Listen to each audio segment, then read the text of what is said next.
Уже два муниципалитета Коми завершили капитальный и текущий ремонт жилья ветеранов Великой Отечественной войны. Впереди всех Интай и Сыктывдин. В этом году особое внимание одиноко проживающим детям войны. На эти цели из региональной казны выделили 112 миллионов рублей.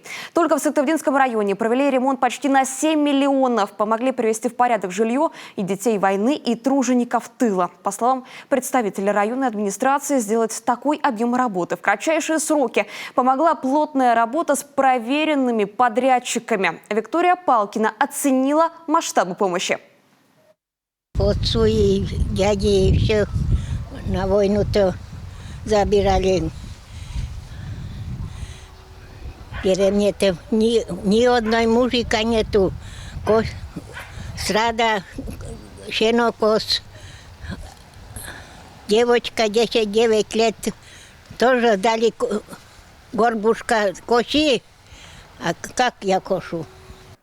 Начало войны Августа Кичигина в своей памяти собирает по крупицам. Говорит, 21 июня 41-го заснула под звук колыбельной. Проснулась от страшной новости. Тогда ни она, ни ее сверстники до конца не понимали, что происходит. Осознание всей трагедии пришло чуть позже. Времени взрослеть просто не было. От них ждали любой помощи. Сегодня помощь понадобилась ей самой. Крыша прохудилась, чердак протекал. Своими силами заменить кровлю Августа Васильевна бы просто не смогла. Кровля была шиферная, старая, просевшая. Печки на трубах были тоже в непристойном состоянии. После чего было заключено это решение о том, чтобы провести ремонт кровли, замену старого шифера с выравниванием кровли на профнастил с ремонтом печей. Работы доделали 2-3 дня, не больше. Здесь уже силами другой подрядной организации отремонтировали крыльцо. Точнее, сделали новое. Удобное, большое, а главное – безопасное. Видите, как хорошо сделали. Вот хоть танцуй, вон какая ширина. И были 2 вот такие, 3 досточки. И столбы. Столбы уже все сгнили. Вот как хорошо сделали крышу. Все, если снег, не дождь, ничего. Только живи и радуйся. Спасибо большое. Всего в Сыктывдинском районе отремонтировали 37 объектов. Это и капитальный ремонт крыш и печей, замена окон, косметический ремонт квартир и веранд. Подрядчикам понадобилось чуть меньше 4 месяцев. Мы с администрацией работаем с прошлого года. Согласовывали все работы, все материалы с ветеранами, пожелания старались учесть.